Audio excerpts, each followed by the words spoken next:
All right. What's going on? Confident living through health and strength. Sorry, man. I had some technical difficulties over here with the webcam. But we are here and we have a very special guest today, Zach Oy. Is that how you pronounce it, by the way? Oy? Oy is a abbreviation for O'Malley Young. I just do Oy because it's an extremely long last name, and I figure it's a little bit complicated. So yeah, Oy is definitely an easier pronunciation and remembrance. Yeah, man. Thank you so much for coming on, man. Zach is a very fit vegan, which for many people they think that it's not possible. They think that they eat nothing but chips and junk food and can't build muscle. And hopefully after today's live, Zach can definitely shed some awesome insight, whether you're interested in going vegan or not. I think that we can definitely learn a lot about the plant-based style of eating. So that's definitely what we're going to talk about. But Zach, how about you just introduce yourself a little bit to everybody if they don't know who you are? Awesome. Well, so I'm Zach O'Malley. I met Jason over the internet. Both of us are fitness trainers. Both of us are out here making these gains, trying to get stronger, trying to get healthier and help other people do the same. But yeah, that's what I do. I train people all day. I have a program where I train people on plant-based living, plant-based health, plant-based fitness with a very mindset-focused approach. So that's a nutshell of just who I am and what I do all day. Right, man. That's why I'm really excited about it, because I think we share a lot about like lifestyle and mindset, and there's can be a lot of value in that. Absolutely. So for people that are kind of just learning a little bit about like the plant-based and the vegan style of kind of working out, what could you tell us about veganism? Like, what was your story? Why did you end up going vegan, and what was your experience? Yeah, man. Awesome. So I went vegan about 2.5 years ago. I went vegan. I had been pretty much entirely plant-based for a year before that. The reason I did it overall was because of a girl. A lot of things start because of a love interest. And so I'd been dating a girl for a really long time, and she was full-fledged vegan. She'd been vegan for about 5 years at that point. And so she just started to feed me content, really. She started to feed me videos of, like a lot of medical information on why it is that animal products are potentially seriously damaging to the human body. But more than that was really the ethical thing for her. She really had a really big problem with factory farming and how animals are treated, how they're exploited. And, I started watching a lot of that footage, and I was like, holy crap, this stuff is really pretty terrible, for the animals, as beings, but also, for the planet. There's just a lot of serious destruction that the animal agriculture causes. And with that, I started watching the documentaries with the health and all that stuff, and chatting with other vegans, and looking into these athletes and realizing there's really not any reason why I couldn't do this. And so at the time, bodybuilding was really my thing. I was really focused on getting bigger, getting swoller, getting more shredded. And so I was like, there's no way that this is possible, right? There's no way, if I'm not eating like super protein dense meat and stuff, that how am I going to get big? How am I going to get strong? And at the time, I was eating like 5 eggs every morning for breakfast. There was a chicken breast with every meal. So, protein intake was the name of the game for me. I mean, if there wasn't protein, I was not interested. And so I was like, it doesn't seem possible, but I started doing it. And, I pretty much immediately felt better. The first thing that I noticed was I was less groggy. I was full-time in college at that point. And so you already know I was like staying up late to do work, to hang out with friends. And yeah, so I just started noticing my health overall was getting better. And I was actually gaining a lot more weight, and my strength was going up really significantly. There's a lot of factors obviously behind all these things. Like, I was eating a lot of food. I just started eating more, frankly, because I was like, oh, I'm not getting the protein dense food, so it's like I need to eat more of the other stuff. But yeah, so that's kind of like the nutshell of how I got started, and I haven't looked back since. Yeah, and I think that's a common problem when people do try to go, plant-based or vegan, is they kind of fail to eat enough food. Yeah, at least what I've come to notice. Yeah. And when someone's trying a more plant-based approach, that they don't really get the right foods. And there's a lot that goes into being a vegan. You know, you have to really be aware of your nutrient intake, you know, and the truth is anything that you can do with a meat diet or a carnivore diet, you can accomplish with a plant-based. It just needs a little bit more strategy behind it. Sure. So you mentioned that you were building strength and you like felt more energized. Was there a time when you went vegan and it like didn't work, or were you educating yourself before you made that transition?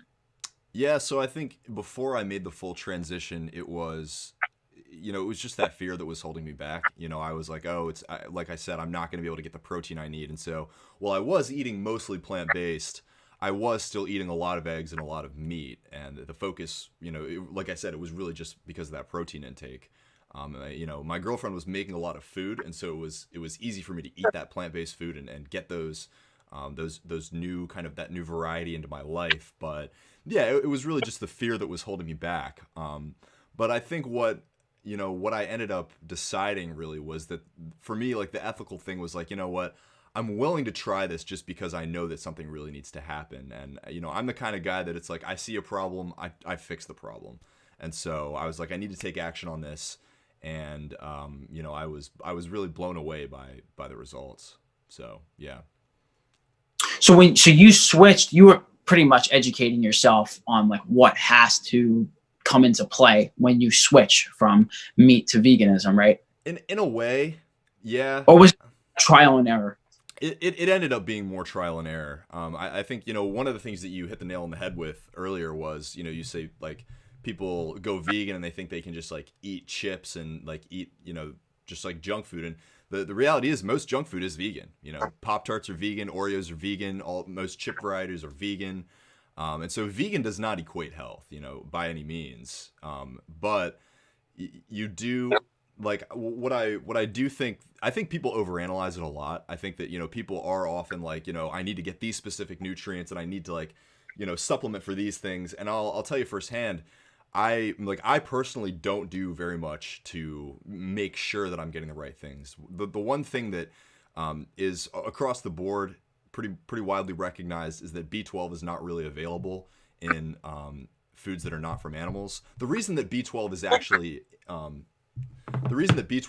in animal foods is because the animals are given B12 supplements. B12 is right, because it's fortified. Yeah, exactly. B12 is synthesized by bacteria in soil, and usually animals would be eating, straight from the ground, and they'd be getting a lot of that dirt into their bodies, and that's how that we would get it then from the animals. Today, those animals are, given supplements, and so I think, if you are on a plant-based diet, you really need to be supplementing B12. I wasn't for a really long time, but the difference in my energy state was really pretty noticeable. But other than that, I personally take a multivitamin every day because I think that, as humans, we tend to be, our bodies are so variable and we're all deficient in a lot of different things. So it's hard to overdose on micronutrients. Right, exactly. And so the worry shouldn't be behind you got too much vitamins, because the worst case is you're going to pee it out. Right, exactly. So you might as well take a multivitamin. That's my personal philosophy. But other than that, I just, to me, it really comes down to goals and what your goals are as an individual physically. Do you want to lose fat? Do you want to build muscle? Are you fighting a specific illness? And then you really have to be more specific about how you eat. But for me, I want to gain muscle, so I eat more. Somebody that wants to lose fat, you need to be in a caloric deficit, so you need to eat less. It really does come down to those simple factors. Otherwise, as an individual, you need to know what your health situation is. If you are suffering from some kind of illness, some kind of disease, there probably are nutrient factors, and you need to be conscious of those. But for the average, oh, go ahead. Well, I definitely want to talk about the topic of the plant-based, right? Mm-hmm. Because for those who don't know, I recently switched to a more plant-based diet, and it's been a game changer, man. Awesome. I'm so happy to hear that. So I've tried to do it in the past before. Mm-hmm. And when I did it in the past, I didn't really understand the importance of caloric intake. Sure. Because there definitely is a difference, because if you're eating things that are like high fat meats versus like you're eating more vegetables and plant foods, you're probably not going to get vegan. Exactly. So what I found that I was very nutrient deficient when I when I tried to do more plant-based the first time. Yeah. And it led to me just like kind of sizing down, started getting more hungry. I didn't feel as energized. So I thought, okay, I got to go back on to what I was doing before. Sure. But as I just started to educate myself more, it actually turns out that there's a lot of meat products and dairy products that can almost make you sick. Sure. Yeah. Yeah. You know? So you brought up a lot of good points. I mean, yeah. So going back to the idea of intake and energy, I didn't mean to be like, oh, you don't have to think about anything, because you're right. Meat and dairy and eggs are much more nutrient dense. I mean, they have so much more protein, so much more fat, and those things are our fuel sources, and we need to be making sure that we're getting enough of those. So as a vegan, as somebody that is on a plant-based diet or aspiring to be on a plant-based diet, you really do need to make sure that you are very focused on getting nutrient dense foods. Beans, legumes, good, very high quality carbohydrates, potatoes, whatever it is. There's a lot of really great, substitutes out there now. Like, you got Light Life, Morningstar, trying to think of the other ones. The Beyond Meat is like blowing up. It's everywhere. And we can, I don't know the nitty gritty of like the health drawbacks on those things. I'm sure that, eating too much, processed plant foods is not the greatest. Processed food in general is really something you should avoid. But yeah, you do need to be very conscious of eating high energy sources for sure.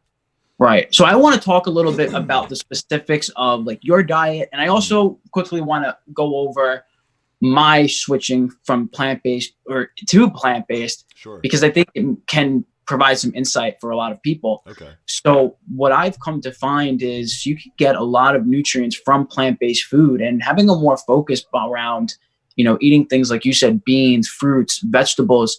What I found is it's not only good because of the, environmental reasons and stuff. And sure.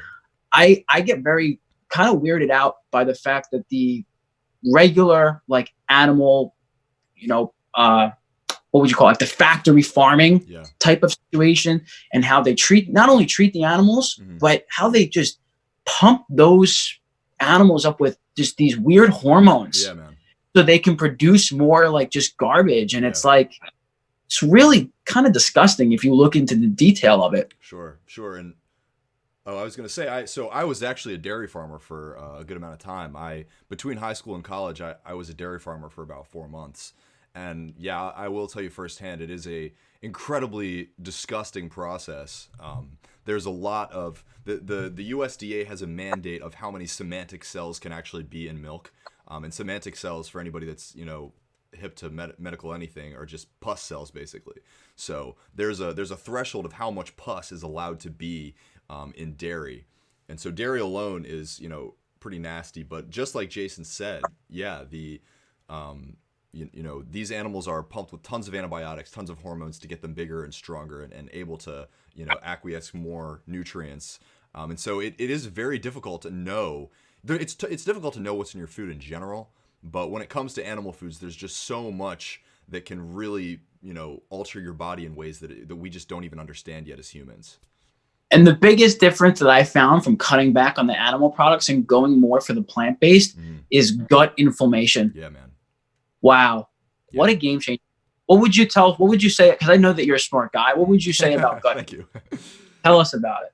Yeah. I mean, so your gut is where 80% of your serotonin is produced. So gut health is good for everything. I mean, that's where your nutrients are broken down, and that then becomes you. So making sure that your gut health is A1 is of A1 importance. And I would just say that bringing it back to the concept of serotonin, that's basically where your mental health starts. So it's not just physical health, it's mental health as well.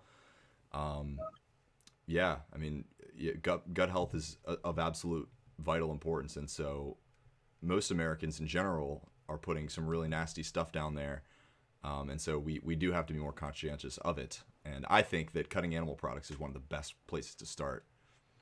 Yeah.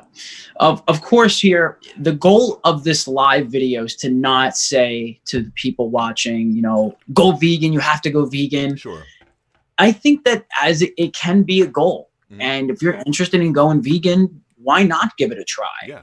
I also want to just make sure that we're creating a stepping stone for people. Because let's say in my case, I went from eating meat every single day, dairy products every single day, to really only doing it once or twice a week, if that. Sure. And I found a huge difference in my health. Yeah. And I think a lot of people can not necessarily have to switch to full vegan, but take those plant-based principles. Sure. They can see a lot of benefit. Oh, because the truth is, if you're eating a lot more plant-based foods, it's a lot harder to overeat. That is the biggest game changer that I've come to find too. Yeah. And on the topic of gut inflammation, your gut is just taken care of by these high fibrous, high micronutrient food. Right. When your gut is cleaned out, you're happier, you have more energy, you feel more focused, you tend to overeat, you tend to overeat less. Right. And I think that if you're trying right now, which, in my group, there's tons of people that are trying to lose weight and build muscle. Yeah. If 80% of your diet is coming from plant-based foods, I think you're going to see a lot more of a success. So I do want to get a little bit more into specifics. What would you recommend for somebody that's like, okay, I definitely want to try some plant-based diet, but what do I eat? Okay. Yeah. So this is a great question. I think figuring out what you can substitute very specifically is going to be the place to start. So what I always try to tell people is like, look, you want to switch, or at least, a lot of your meals you want to switch over to a plant-based approach. So analyze what your current meal structures are right now. What do you usually eat for breakfast? What do you usually eat for lunch? What do you usually eat for dinner? Now you kind of have a general idea of what those meals look like. Try to swap very specific things. So for me, before I was eating usually a 5-egg omelet, right? So it was like a bunch of eggs whisked up, put some mushrooms in there, put some cheese in there, put some other things in there. The main goal was to make sure that I was getting a really highly protein dense breakfast.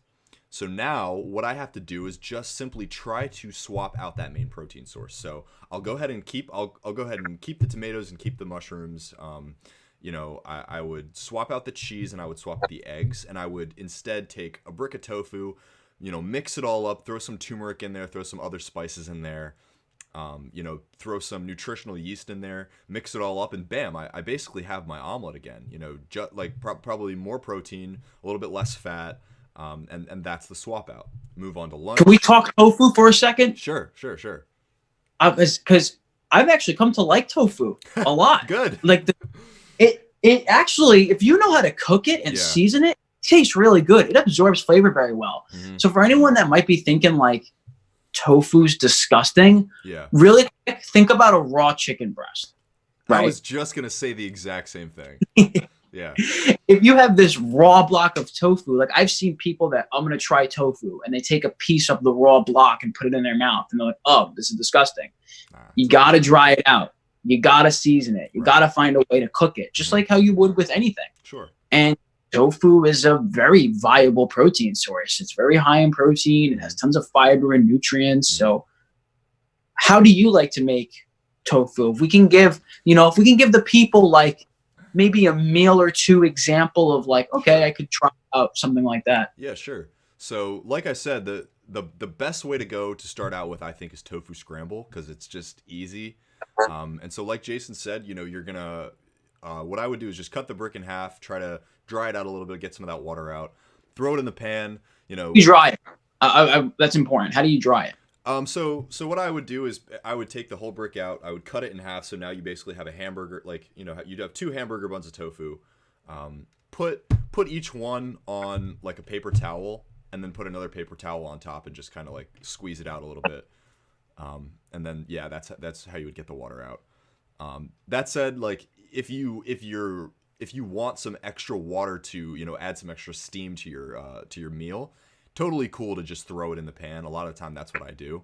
But so you'd put it in the pan, kind of scramble it up, crush it, make it into like a mush, and then just start cooking it for a little bit. My favorite things to add would be turmeric, salt and pepper, and then maybe oregano or thyme, or the last one's blanking on me, but some kind of just green seasoning just to make it a little bit more flavorful. And then I've been in onion powder, garlic powder, and Great. black pepper. Great. Yeah. You could put that on a piece of paper and it would taste good. Exactly, man. Exactly. So it is. So you It's can like, rub it on your tofu really easily. yeah. And that, you know, that comes to cooking skill in general. This is something that people come to me with all the time, is like, you know, I'm trying to go plant-based and I don't, you know, I'm trying these things and they don't taste very good. And I'm kind of like, well, you know, cooking is a skill, and that's something that you have to continue to practice. And just knowing what seasonings taste good with each other is of vital importance. And so that's something that you can learn from recipes, but it's so much, I think it's much better to get good at the intuitive concept of cooking and, you know, just experimenting with your own stuff. But yeah, some really simple seasoning combinations will really make your, you know, be a game changer for your food. Awesome, man. Awesome. Great insight on that. Now, of course, one of the topics that we need to talk about today is the whole stigma on vegans are weak. They don't have muscle. How are you going to build muscle without protein? Right. What do you say about that, man? I just don't, it's just not really founded in any reality. I mean, the thing is, you know, a lot of the time the vegan stereotype is like a skinnier guy that's, you know, out here wearing like, you know, plants on his head and, you know, beads or whatever. And it's like, yeah, you know, you're going to find skinny people and people that are not necessarily in the best shape that they should be in everywhere, in all corners of diet, in all corners of lifestyle. But I would just say to people that if you are somebody that, you know, you're out here working, you're out here putting in the grind for your fitness, you know, I'm not going to say like somebody that goes above and beyond, even just somebody that is conscientious of fitness, conscientious of diet. If you try plant-based, you know, and you know, even if it's just swapping a few meals out, if you're making sure that you are eating in accordance with your goals, if that, you know, if you're somebody that wants to gain muscle and you want to you want to gain a lot of muscle, you know already that you have to be eating a lot. You already know that you have to be eating more than the average Joe or Jane.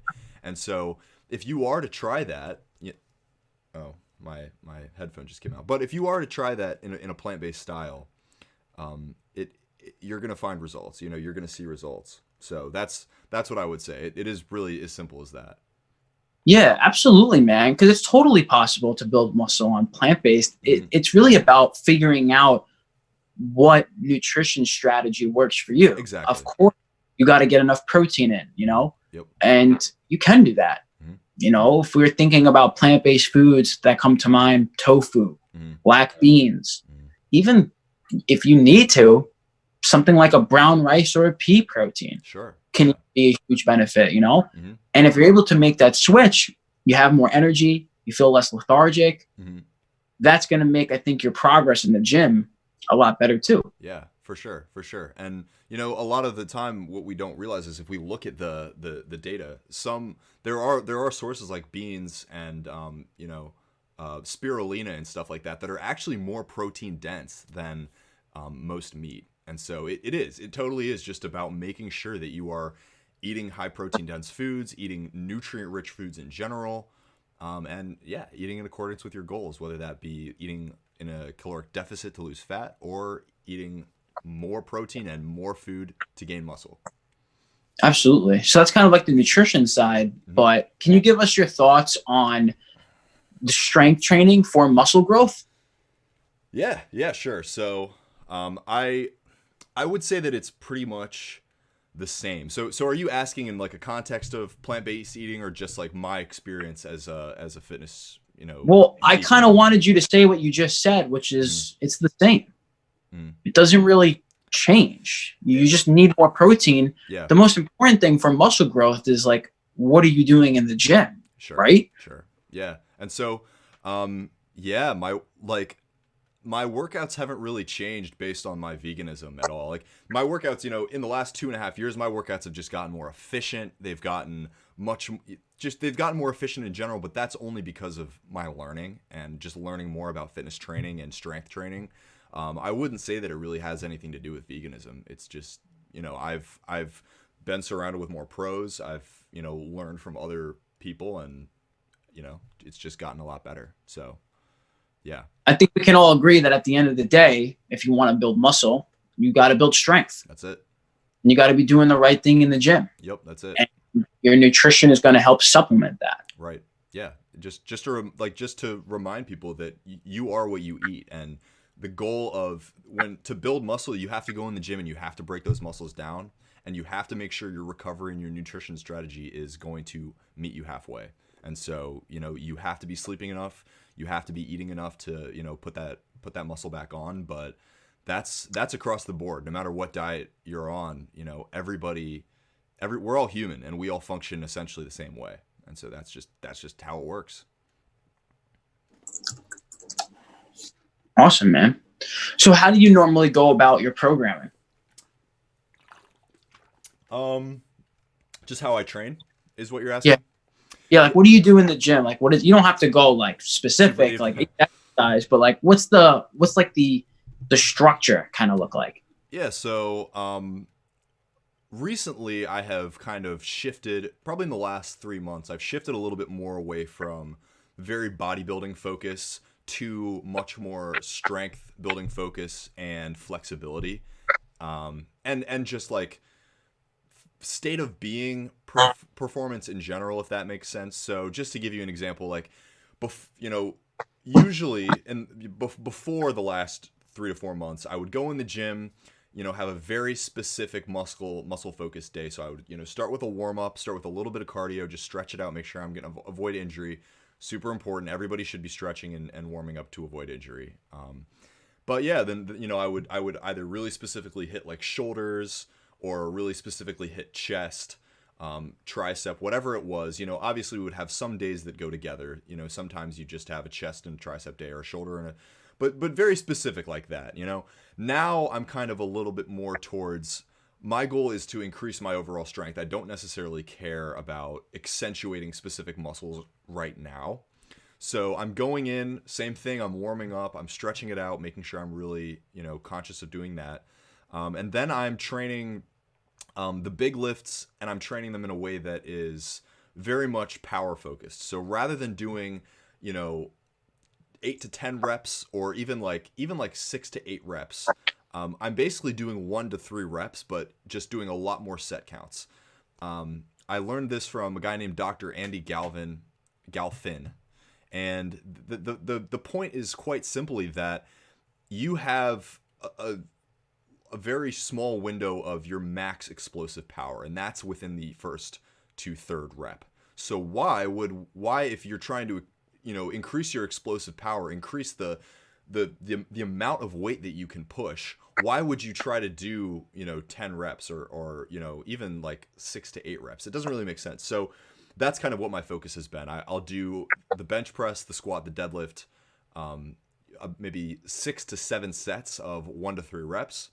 After that, I will go train some more accessory lifts. So say for example, I'm training bench today, right? I'll do my 7 sets. It's probably going to take me a little bit longer to do that many sets, because you also do want to rest longer to make sure that you are 100% ready to give your all on that next set.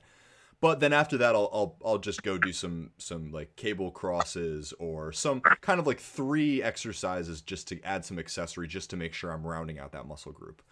So right. It's like main progression is on those compound movements. Mm-hmm. And then you'll throw like the isolation accessory stuff as your higher rep. Exactly. So now you can focus on strength, and if you wanted to focus on endurance, and we can call it hypertrophy, we can do that at the end. But I mean, really, if you're getting stronger, you're going to build muscle. Yep. And my progress in that period of time has been incredible. I mean, I cannot even try to overstate how much progress I've made in that period of time. While you were vegan, right? Yeah. Yep. Just totally vegan, man. And, yeah, so that's like the main in the gym workout that I'll do. But I've also become very, very conscientious of recovery, and making sure that I am in my absolute best, feeling shape overall, if that makes sense. So I do usually cardio pretty much every day. I'll either just run, bike, just have fun with it. My goal is to have fun.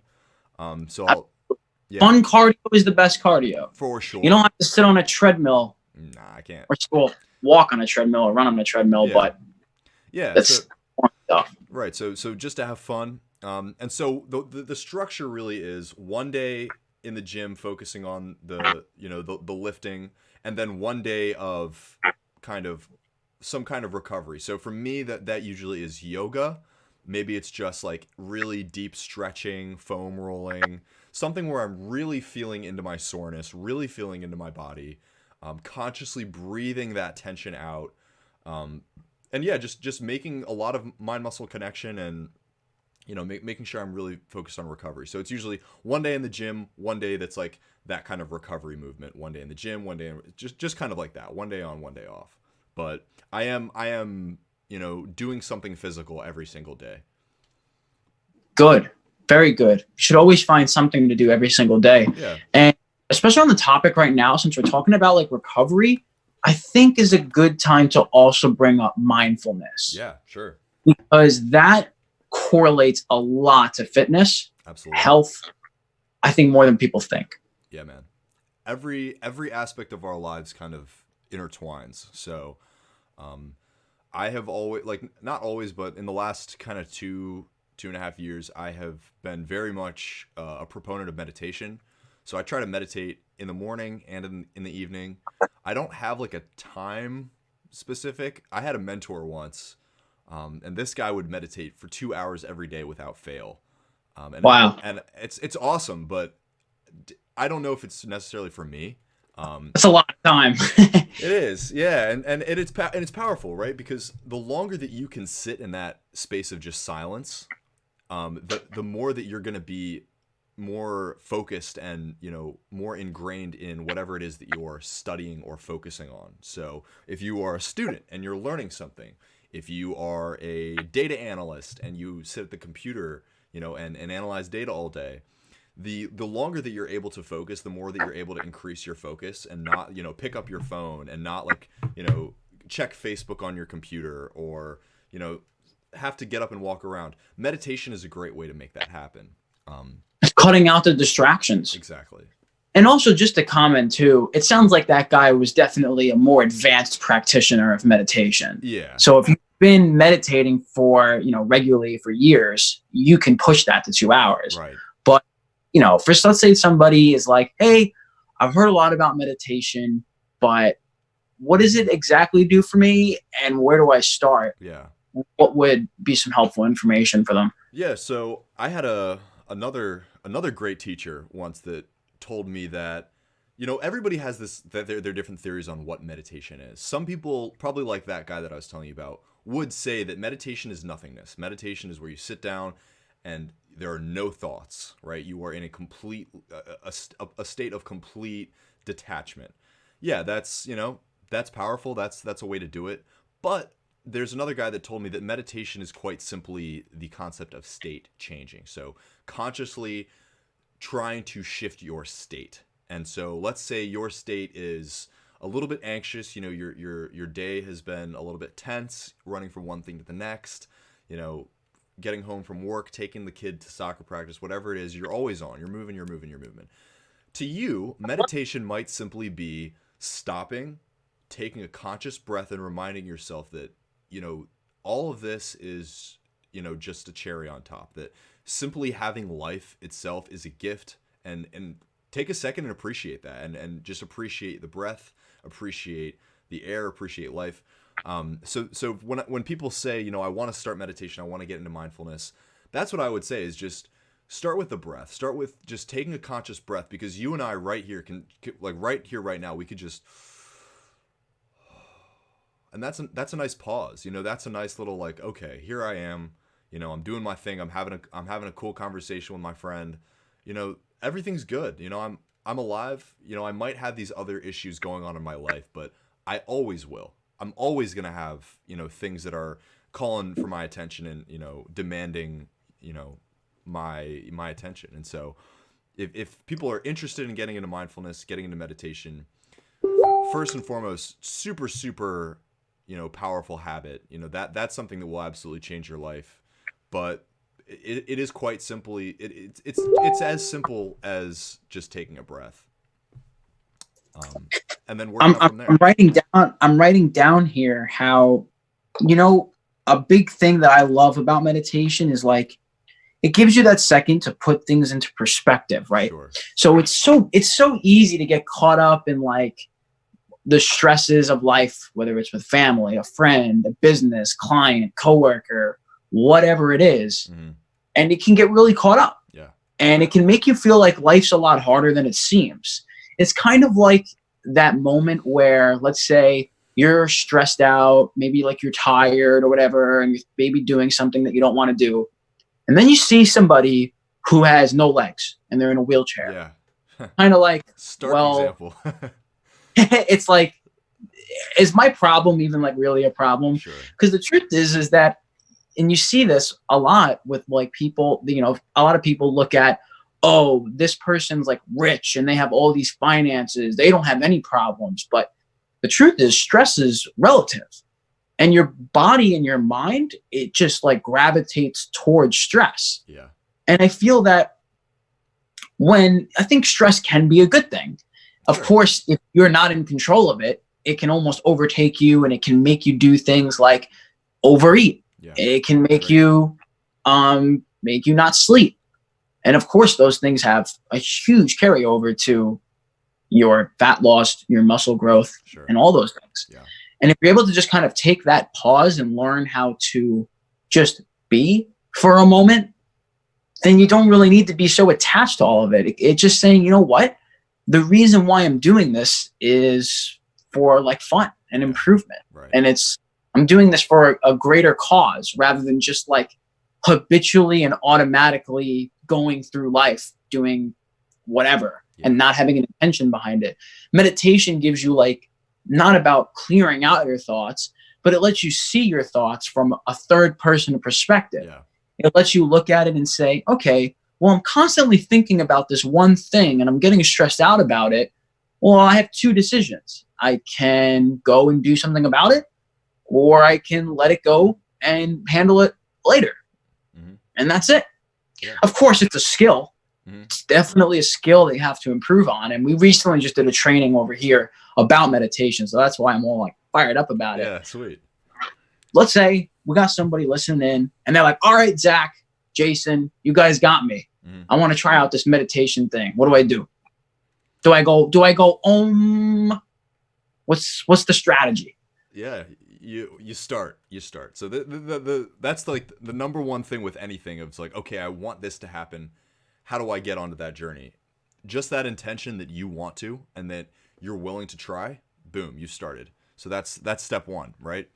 After that, there's a million and one ways to get into it. What I would say is try to tell yourself that this is something that you're going to put at least like 5 minutes to every single day. Find some time every day, put 5 minutes towards it, and learn from a lot of different people. It is as simple as sitting down and trying to quiet your mind. You can do that by starting to focus on your breath. So that's how most people get into it, is they'll just sit down, take 3 deep breaths, close their eyes, and just try to relax. One of the things that one of the easiest intro meditations that I know is the body scan meditation. So what that would be. Love it. Yeah. So really, really good one, really simple. Anybody can do it. Doesn't require any kind of awesome, psychic ability. It is, you can stand, you can sit, but what you do, take one or two conscious breaths and try to relax yourself. Then you're going to either start from the bottom of so either start from your feet or start from your head. And you're just going to go down, feeling into each part of your body. A lot of people use the chakra system for this. Chakra system helps, not super necessary, but it does help. And just feel into each part of your body. So say I'm starting with my head. I'm going to try to, feel into any tension that I might have at the top of my head, down through my forehead, down through my face, through the back of my neck, and just try to consciously relax it. You can use your breath to do that. You can breathe into it and very consciously relieve that stress. But just move down through your body, then to your shoulders, relax your shoulders, then down through your torso, relax your abs, relax your torso, relax your arms, moving into your butt, relax your legs, all the way down to your feet, relax your toes. Then go back up, and boom, that should take between 5 and 10 minutes, and Yeah, that's a great place to start, and I guarantee you'll open your eyes like, wow, I feel like a new person, man. It works every time. Yeah, it's like this like all awakening. I compare it to like it almost looks like everything's brighter. Yeah. Everything just kind of pops out at you more because Mm. you're less up here and you Yeah. start to see things around you. More present. You get that like, whoa.